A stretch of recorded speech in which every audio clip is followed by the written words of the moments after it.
What do we mean by public proclamation?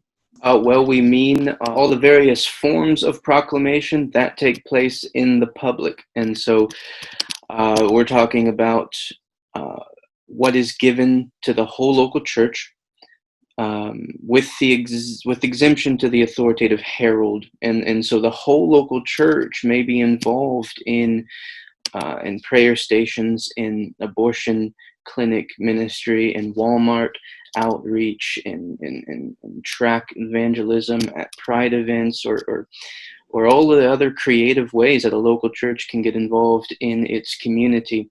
But the public authoritative proclamation of the gospel is reserved for elder qualified men. So when the evangelist, the open air preacher, when he goes into the public and he elevates himself or his voice and declares, "Thus saith the Lord," that position is reserved for elder qualified men.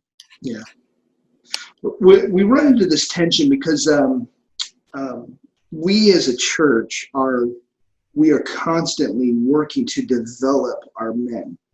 We want to test their gifts. We want to encourage them in this area.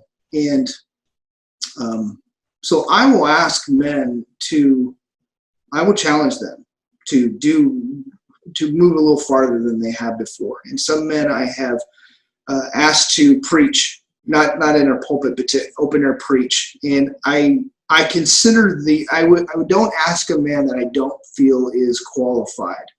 I think the qualifications of an elder in Timothy and in Titus are for all men. All men should be seeking. There's nothing in there that should be just, well, that's my pastor. My pastor is the one who's supposed to be gentle.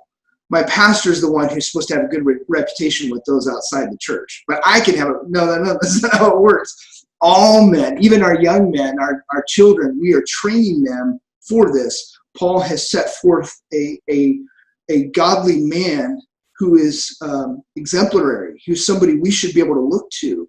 And so that's who we pick up, those that have the burden of wanting to be an elder.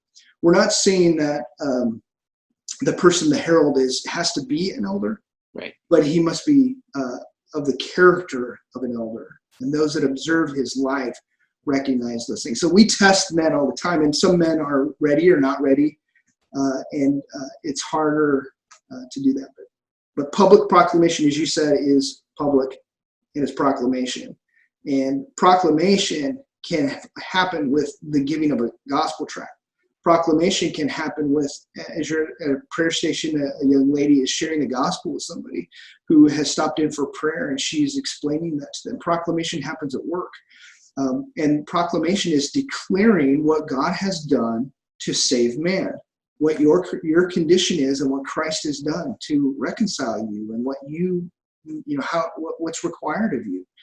How do you respond to this good news that's being proclaimed?